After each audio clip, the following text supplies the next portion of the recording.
La parole est à Madame Danielle Brulbois.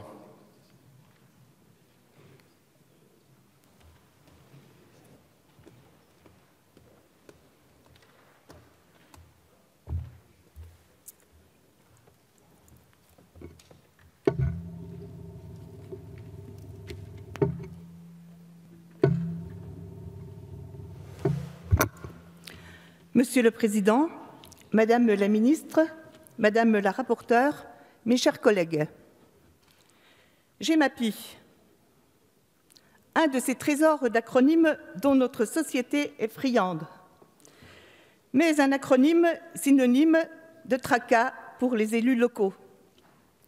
Il s'agit de la gestion du milieu aquatique et de la prévention des inondations, dont les EPCI héritent au 1er janvier 2018. Cette compétence obligatoire leur impose, ni plus ni moins, de prévenir et de gérer le grand cycle de l'eau, de se rendre en quelque sorte maître de cette force de la nature qu'est l'eau, avec ses bienfaits, ses services, ses caprices et ses colères. Le transfert de la GEMAPI arrive à grands pas, mais il a bien du mal à se décliner sur le terrain. Il faut dire que les bouleversements techniques, administratifs et juridiques qu'il apporte ont de quoi inquiéter les élus, tout autant que les lourdes responsabilités qui en découlent. Les missions de GEMAPI nous placent en effet face aux grands défis de notre temps. Le changement climatique, avec ses sécheresses, inondations, submersions marines et risques liés à la sécurité des personnes et à leurs besoins vitaux. La préservation de l'environnement, des écosystèmes aquatiques et donc de la qualité de l'eau. L'eau est à l'origine de la vie et de notre civilisation, mais l'homme n'a pas toujours fait preuve de sagesse pour la préserver. Il est donc aujourd'hui urgent d'agir et de mettre en œuvre la loi, mais dans les meilleures conditions possibles et sans précipitation. Les élus sont restés parfois perplexes et démunis, mais ils ont été entendus par vous, Madame la Ministre, vous qui avez dit souhaiter l'adoption d'un texte de revoyure sur la GEMAPI dans les délais rapides. Cette proposition de loi, co-signée par Richard Ferrand et notre groupe La République En Marche, apporte en effet des avancées essentielles. Elle va permettre aux territoires de prendre en charge plus sereinement cette compétence complexe et massive. Elle introduit une indispensable souplesse. Elle répond à un objectif d'efficacité et de solidarité dans une répartition plus équitable des responsabilités et des efforts financiers. Ainsi, cette loi va permettre à d'autres collectivités de rester aux côtés des EPCI en continuant à exercer des missions ou des financements de la GEMAPI. Les régions ou les départements, jusqu'ici impliqués dans un EPTB ou des syndicats mixtes, via la prévention des inondations, des risques de submersion marine, la gestion des cours d'eau ou la protection des espaces naturels sensibles, auront la possibilité de poursuivre leur action au-delà de la date butoir du 1er janvier 2020. L'État, lui aussi, ne doit pas négliger son rôle et ses responsabilités. La proposition de loi ouvre une voie spécifique d'étude de la gestion financière et institutionnelle des littoraux, des grands corridors fluviaux, des digues domaniales, dont l'échelle nationale dépasse largement le périmètre d'un EPCI.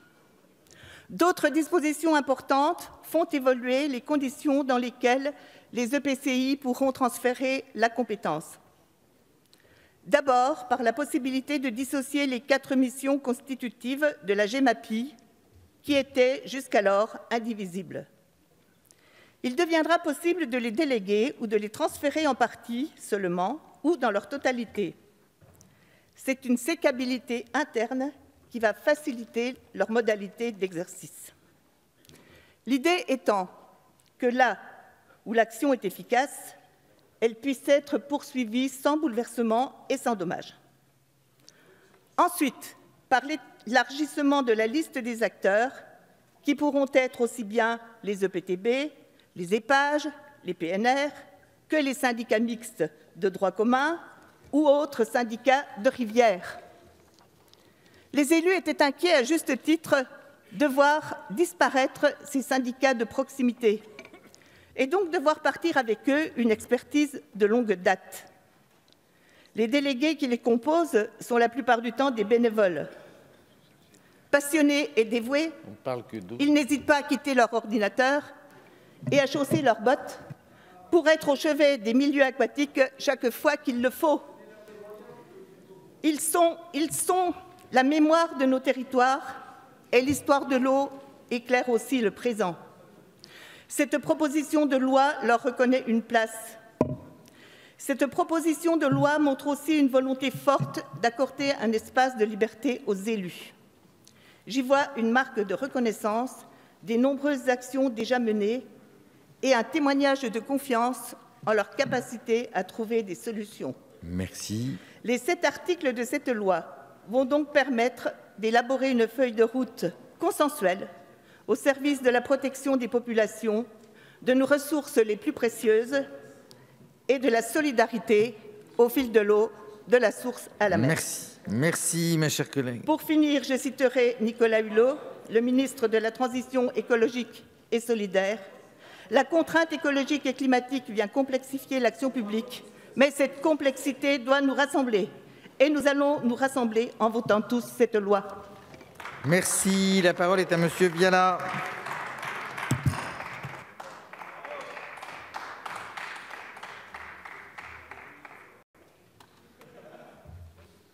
Merci Marc. Merci.